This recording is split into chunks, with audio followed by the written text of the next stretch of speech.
buttocks, with swollen ankles, his sheet, his toothbrush, his shoes, his precious legal documents. They've ripped the pictures that he put on the wall from his children. And not only that, they still were providing the food that he was refusing.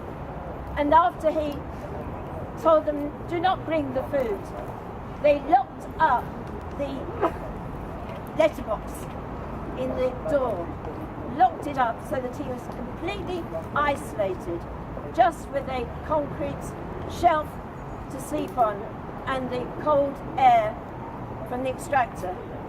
So the punishment, they've increased the punishments.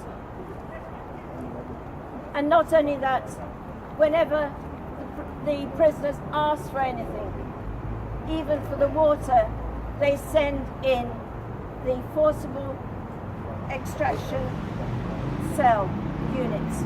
8 guards dressed up as Darth Vader in riot gear come in and beat them up. The heaviest one knees them on the ground and their arms are spread eagle. Whatever they ask for, even a bottle of water.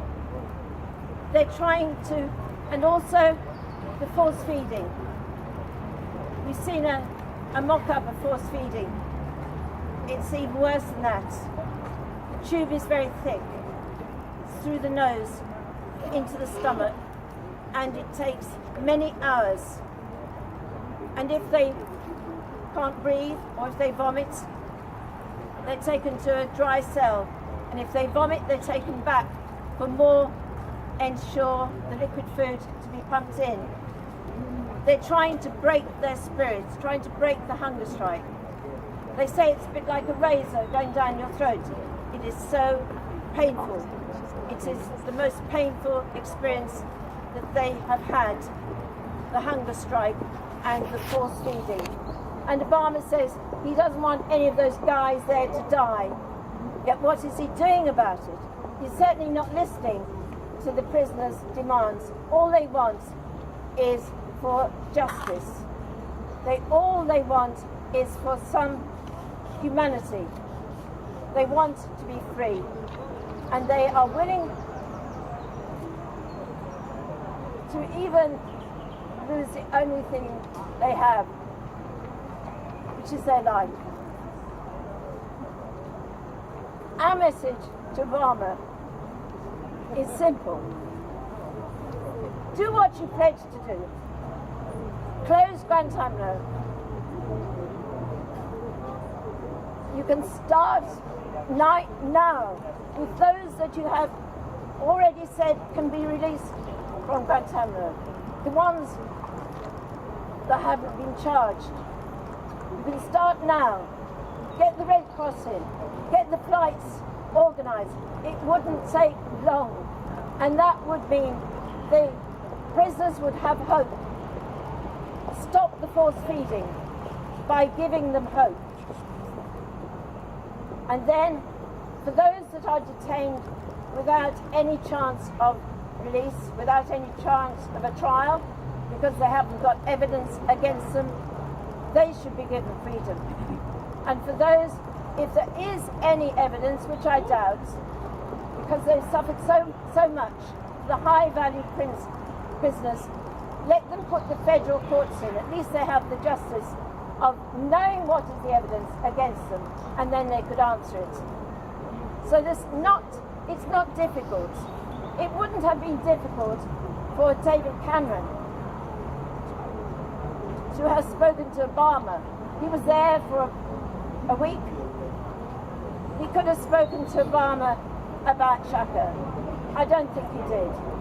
We don't think that William Hague has fulfilled his promise to only consider making a public plea for Shaka. But we have to put pressure on these people. We have to go through the motions of being polite to them when we want to shame them into doing something for those prisoners, for those poor prisoners isolated in Guantanamo.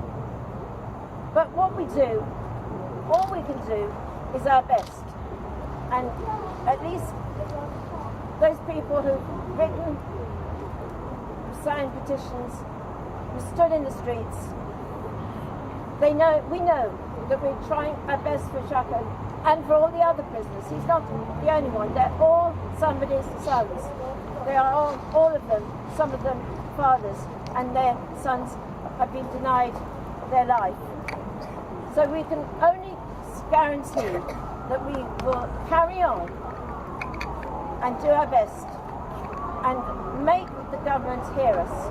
And if you can join us, the Save Shaker Aamer Campaign, we're outside Parliament in solidarity with the hunger strike and to demand that Parliament, the mother of Parliament, is respected by the Americans. Don't just talk in your bubble, do something. Do something now. It isn't too late, but it might be too late for Shaka and the rest if nothing happens in the next few months, next few days or weeks. It's a very anxious time right now, but all we can do is to stand up for justice.